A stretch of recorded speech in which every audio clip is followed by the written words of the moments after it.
Hello everyone, thanks for tuning in today. I'm going to be diving into a historical figure who goes by the name of Muammar Gaddafi. Gaddafi was the leader of an Arab country named Libya, who faced a very brutal death on October 20th, 2011. The following two videos you guys are about to watch are videos that I made back in 2022 as a result of my efforts in bringing in a new series called Noahide Utopian. I'm uploading these two videos mainly because we're heading on to October 20th. It's almost October 20th, and I want to upload something in order to, as a tribute for Muammar Gaddafi. And since we're heading into October 20th, I think it's best if I just upload the video just 10 days prior as a way to pretty much honor the great leader who Gaddafi really was. And after watching this video, you will understand exactly what I mean by that. You might notice that there are a few typos or even editing errors along the videos, but please understand that I made these two videos back 2 years ago in 2022 when I was just still in high school in my senior year, and my grammar obviously wasn't perfect.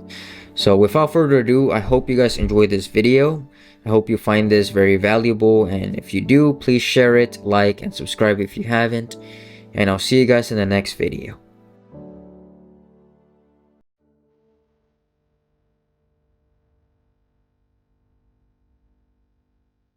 Perhaps the greatest example of a country eliminating the US dollar and prospering from it is Libya.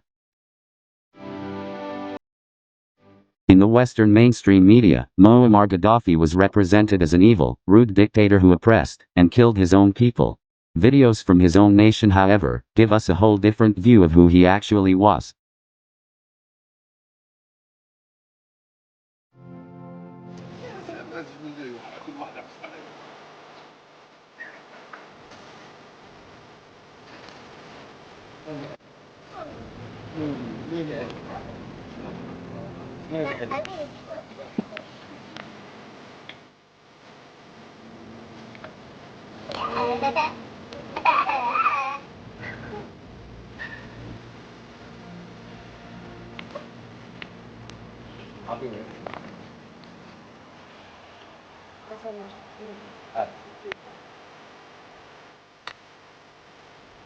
Okay.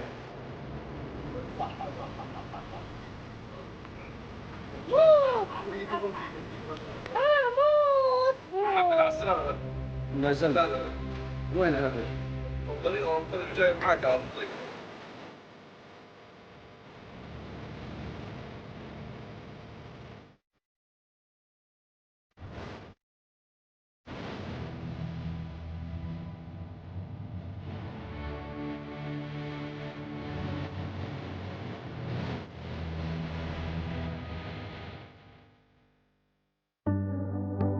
As a young devout Muslim and Arab nationalist, Muammar Gaddafi would join the army to begin his coup against the monarch of Libya in 1969, Idris. A king who worked for the interest of the plutocratic West instead of working for his own people. One such example of Idris's misdeeds was allowing the United States and its multi-billion-dollar fossil fuel, Rockefeller-controlled, corporations to smuggle their oil and have their currency run by US dollars. Many Arabs and Muslims also opposed the king's approval of supporting the US's fight for Israel in the Middle East. As a result, Muammar Gaddafi and others would dethrone the king in a bloodless coup to reform their government and abandon the plutocratic allies. After becoming in power, Gaddafi would improve Libya for the better, and later allied itself with Africa for the purpose of freeing it from international finance and getting rid of its poverty. Thousands if not millions of Libyans rejoiced over his victory. He will soon be remembered as the most loved leader in Libya.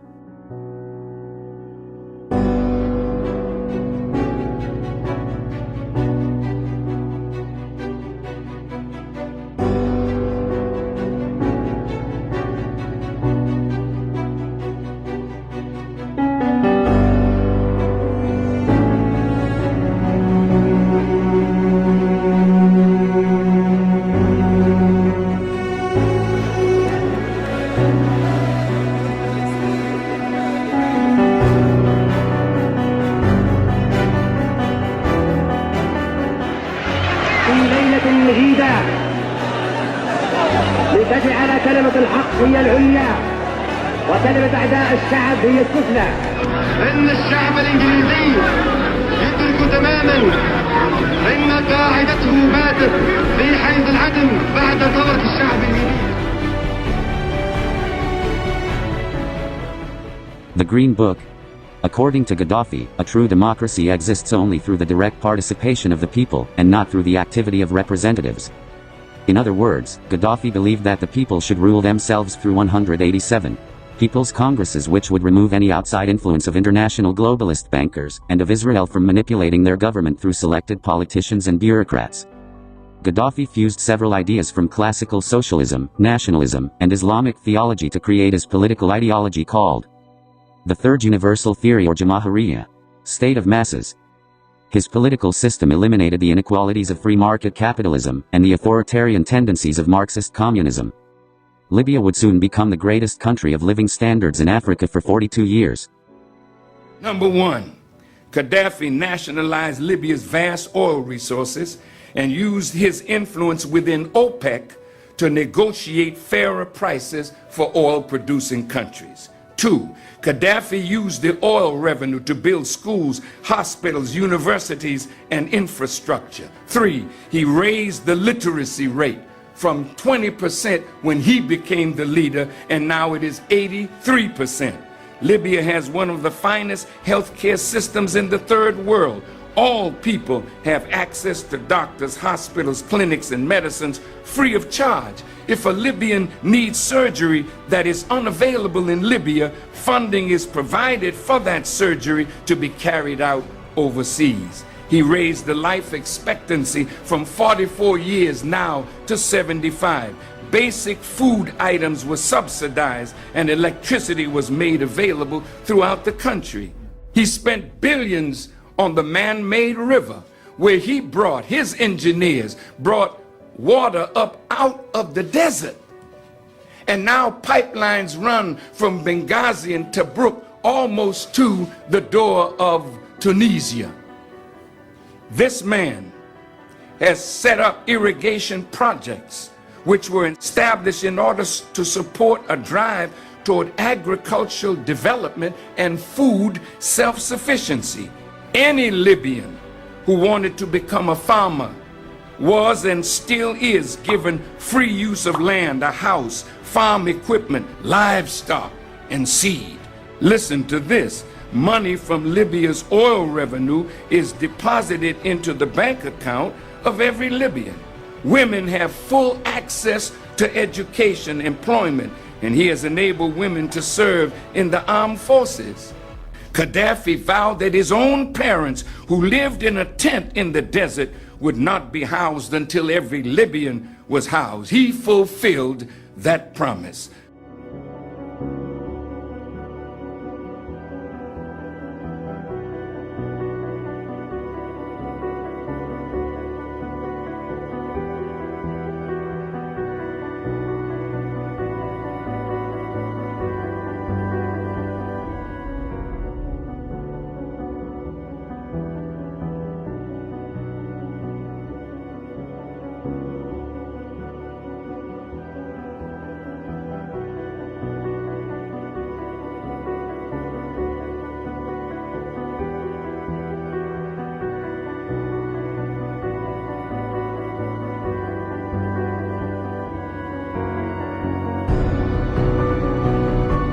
Gaddafi didn't give up.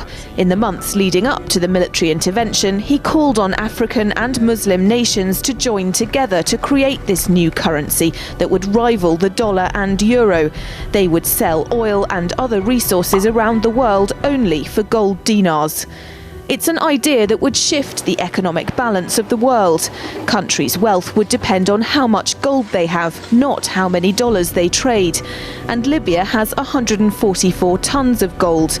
The UK has double that, but 10 times the population.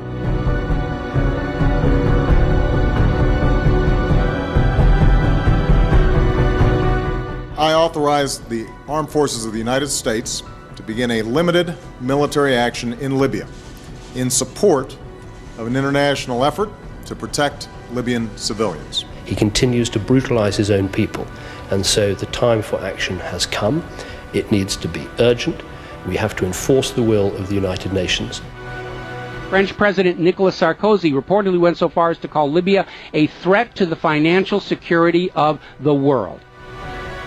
If Gaddafi had an intent to try to reprice his oil or whatever else the country was selling in the global markets and accept something else as a currency, or maybe launch a gold dinar currency, any move such as that would certainly not be welcomed by the power elite today who are responsible for controlling the world's central banks. So yes, that would certainly be something that would cause his immediate dismissal and the need for other reasons to be brought forth for removing him from power.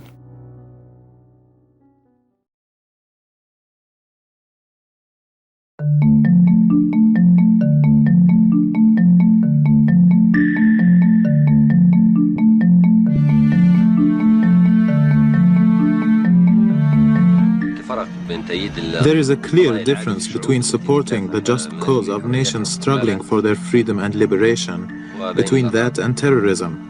And it is one of our basic principles to support nations that are struggling for the sake of their freedom, to support those exploited and oppressed, be they in southern Philippines or in northern Ireland. We support them morally at least. But how do you differentiate between a terrorist and a freedom fighter? In any case, the just causes are clear.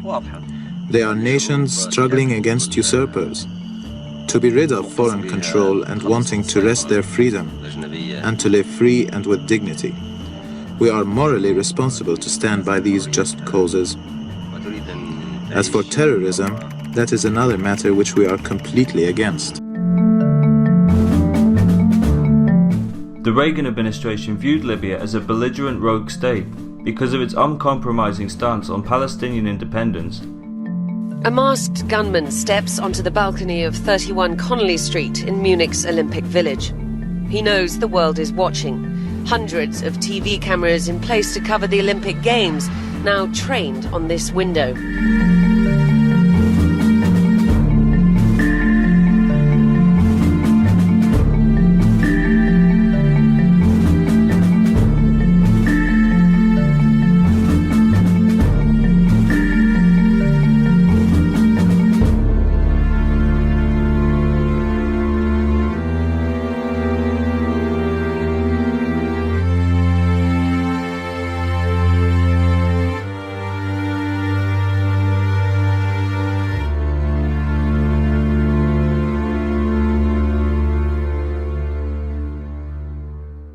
Its support for revolutionary Iran in its 1980-1988 war against Saddam Hussein's Iraq, and its backing for liberation movements in the developing world. Ronald Reagan called Muammar the mad dog of the Middle East. Depending on the frequently changing foreign attitude towards Libya, numerous assassination attempts and other policies against Muammar and Libya were intermittent.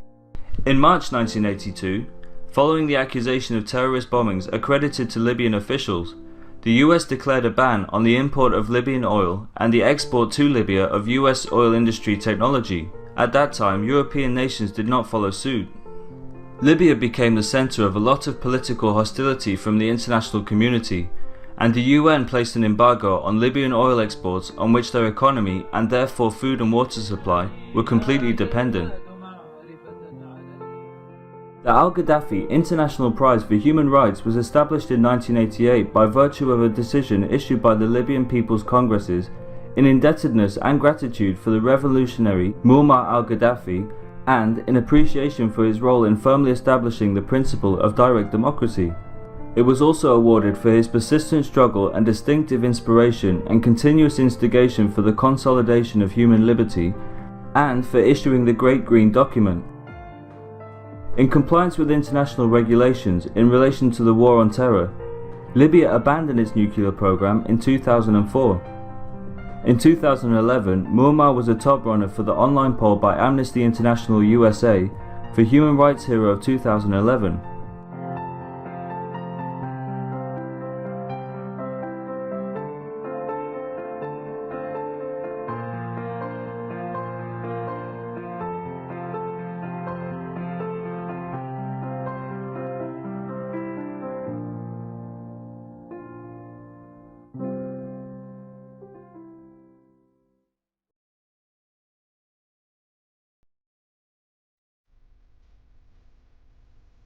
When you hear the word Lockerbie, what do you think? طبعا الحقيقة يعني ما حد يقبل العمل ضد الأهداف المدنية وإسقاط الطائرات المدنية، وما أعتقد أن في دولة بتكون مسؤولة عن عمل زي هذا أو تقرر عمل زي هذا. So you could look the world in the face and say quite honestly that you did not order the Lockerbie attack. بصراحة لست مسؤول عن لوكربي. طبعا يعني مش ممكن أي دولة تقوم بعمل مثله. If Lockerbie had nothing to do with you and Libya, why did you offer so much money in compensation to the families of the victims? هذه تسوية سلمية لحل المشاكل بيننا وبين. But why did you do it? If Libya wasn't involved and you were the person who ordered that bombing, for instance, why did you feel you needed? لأن احنا يعني في النهاية قلنا بالحكم الذي صدر رغم أنه حكم غير قانوني، حكم سياسي. So what do you say as a man, as a human being, and as a father? What do you say to the families of the people who think that you were responsible? لا عبرنا عن هذا يعني مرارا، يعني هذه مأساة، شيء شنيع جدا يعني. من يأيد عمل زي هذا لا يمكن، الذي كان واحد مجنون واحد إرهابي، مأساة حقيقية يعني. The chief Scottish investigator later admitted that the main piece of evidence in the case, the bomb timer, had actually been planted at the scene by a CIA agent. The expert who examined the timer admitted to manufacturing it himself, and the star witness who connected the bomb to the suitcase later admitted having received $2 million to lie on the stand.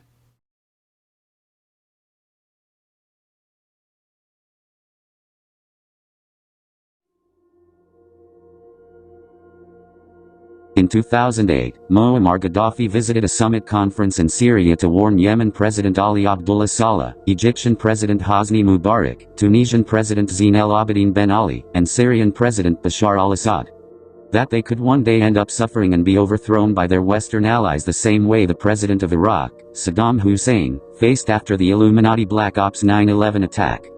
The Arab leaders laughed at him with disbelief. شو سبب تدمير العراق وغزو العراق وقتل مليون عراقي؟ لماذا العراق؟ شو سبب؟ بن لادن عراقي؟ ما هو عراقي، اللي ضربوا نيويورك عراقيين؟ ما هم عراقيين. اللي ضربوا البنتاغون عراقيين؟ ما هم عراقيين. في أسلحة دمار شامل عند العراق؟ ما عنده. وحتى لو عند العراق صعيد دمار شامل، باكستان عندها قنبله ذريه، والهند عندها قنبله ذريه، والصين وروسيا وبريطانيا وفرنسا وامريكا، ما كلها عندها قنابل ذريه. كلها بيدمروها كويس. فندمر كل الدول اللي عندها اسلحه دمار شامل. تجي قوه اجنبيه تحتل دوله عربيه وتشنق رئيسها واحنا نتفرج عليهم ونضحك. ليش ما يكون فيها تحقيق في مقتل صدام حسين؟ قيادة عربية بالكامل تقتل تشنق في المشانق ما نتفرج، لماذا؟ ما ممكن الدور جاي عليكم كلكم. نعم. ليش أمريكا قاتلت مع صدام حسين ضد الخميني؟ كان صديقها. تشيني كان صديق لصدام حسين. رامز فيلدي كان وزير دفاع الأمريكا لما كان يدمروا في العراق، صديق حميم لصدام حسين. وأخيرا باعوه وشنقوه. حتى انتم اصدقاء امريكا، نحن اصدقاء امريكا، بلاش نقول انتم، نحن اصدقاء امريكا كلنا قد توافق امريكا على شنقنا في يوم ما.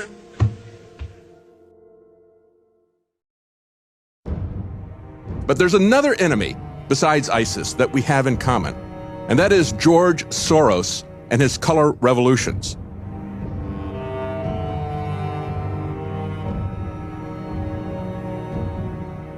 And I understand that the color revolutions are something we've seen throughout the former Soviet Union since about 2000. It is a tactic that has been used. Understand, they use students, they use non-governmental organizations. However, the common thing that is always a part of this is to say that they're going to overthrow an authoritarian regime. Now, this continues on into the Orange Revolutions, And we don't have time to go into all the documents. And yet, what we see here from WikiLeaks, we also see Hillary Clinton's involvement. She received $25 million from George Soros.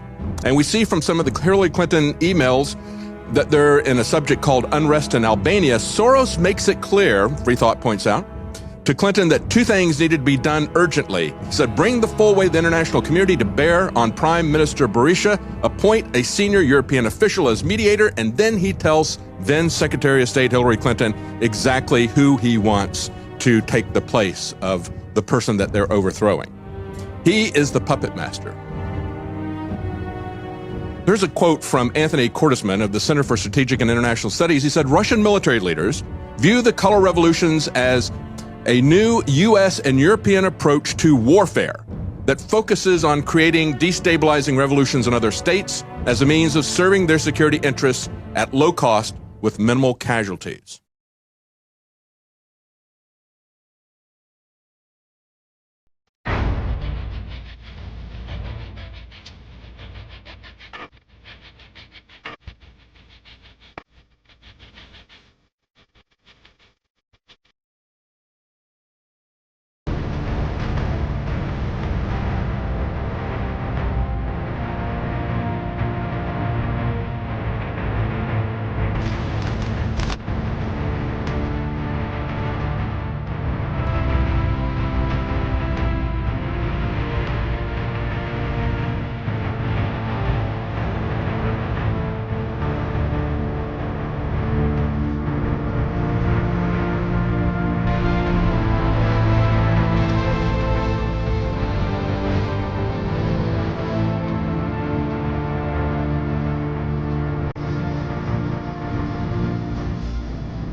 I think what we have, obviously, is the CIA, no doubt about it. They are playing the card of mob rule. The technical term is ochlocracy across the entire Arab world. It looks to me like a va-banque, right? It's a double or nothing strategy. They seem to be shooting the works for destabilization. Mubarak is not dependent enough. He's not dependent enough on NATO. He's not dependent enough on the IMF. Above all, they're looking for some kind of energetic regimes that could be played against Iran or for other purposes. Now, underneath that, there are real grievances: the food price, the gasoline price, the unemployment. But those really have more to do with the Wall Street depression than with somebody like Mubarak.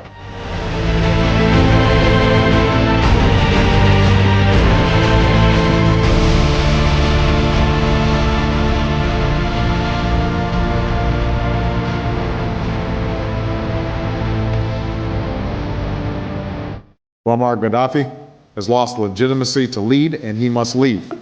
No-fly zone.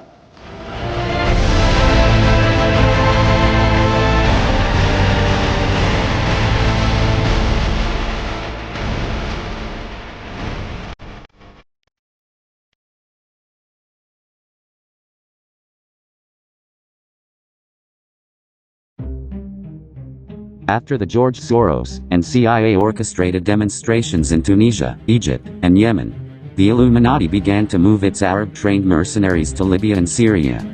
In the Western media, they would label these mercenaries as Libyan rebels or anti-Gaddafi forces. But broadening our military mission to include regime change would be a mistake. President Obama has reportedly signed a secret order authorizing covert American support for rebel forces, seeking to oust the Libyan leader. Critics of the U.S. taking sides in a civil war warn of the consequences. They need rifles, they need machine guns, they need anti-tank weapons. Frank Anderson served 26 years in the CIA. He ran the Afghan task force and helped arm Mujahideen fighters there. So he knows what he's talking about when he says, you can train someone to use a shoulder-fired anti-tank weapon in a matter of hours. The New York Times reporting that the CIA is now in Libya aiding rebel forces who are fighting Muammar Gaddafi. French military officials have confirmed for the first time that their country has dropped weapons and food to rebels fighting Libyan leader Colonel Gaddafi's troops in western Libya. But Anderson offers this warning from his own experience of Americans arming Afghanistan's Mujahideen. They turned out to be corrupt and rapacious, and I mean rapacious in the sense that they were literally guilty of raping citizens. And they brought on the Taliban.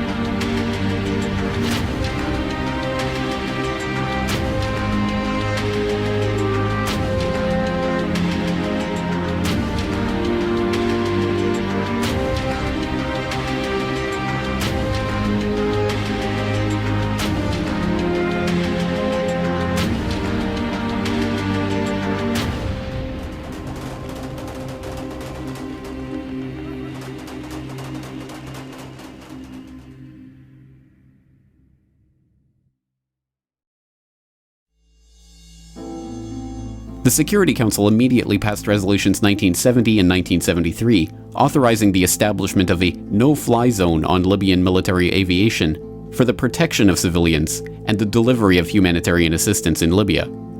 3 days later, using the resolution as its justification, the US, UK, and France began bombing the population of Libya. Meanwhile, the International Criminal Court's chief prosecutor, Luis Moreno Ocampo, began working on the legal basis for the invasion. He drafted the request for the court's judges to issue an arrest warrant for Gaddafi for crimes against humanity. Although the document that Moreno Ocampo urges the public to read to understand the evidence of Gaddafi's crimes is indeed public and is 77 pages long, the version available to the public has been heavily redacted. In fact, of the 77 pages, 53 of them have been redacted, comprising the entire section of the document dealing with the evidence for the charges themselves.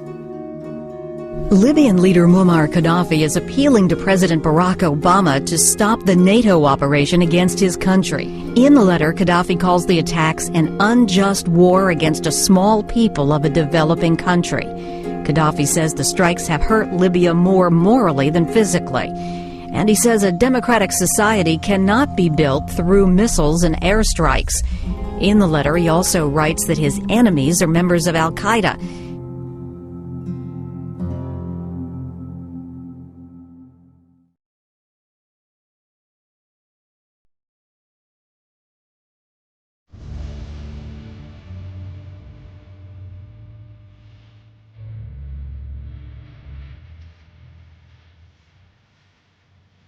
He showed no signs of a siege mentality. That's perhaps because he remains utterly unconvinced that there is an uprising against him. No demonstration at all in the streets.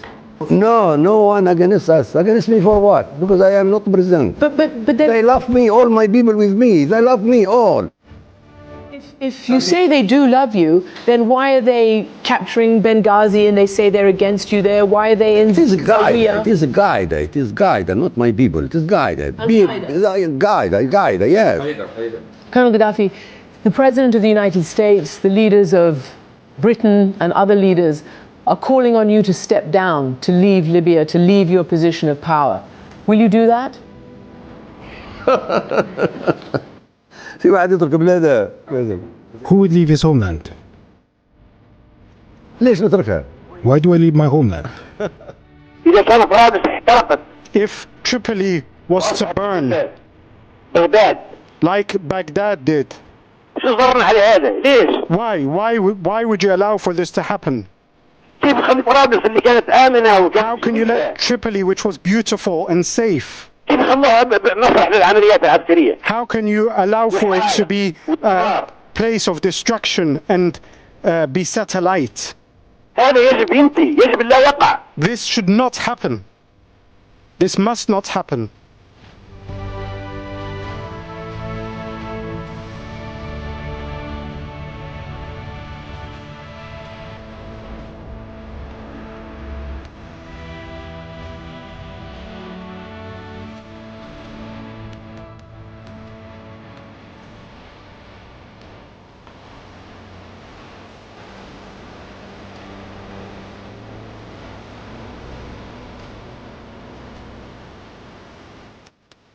And today they're telling us that Gaddafi is killing his own people. But yet he's the same one who is giving them everything. Free education, free healthcare, feeding his own people, and killing them again. Does that make sense to you? For the Tripoli Brigade, it's time for the final attack.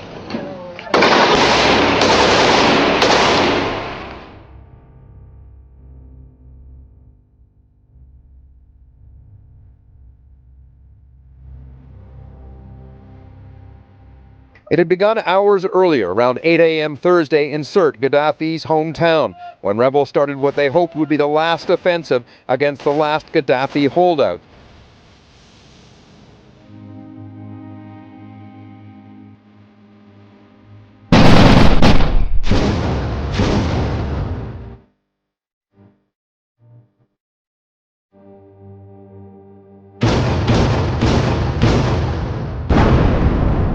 Then an American drone operated from Las Vegas alerts NATO.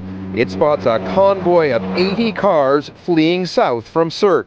French fighter jets respond with an airstrike, taking out 2 of the vehicles.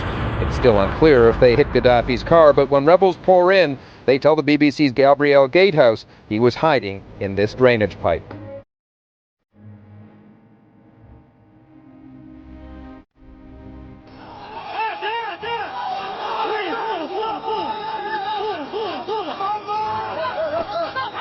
We came, we saw, he died.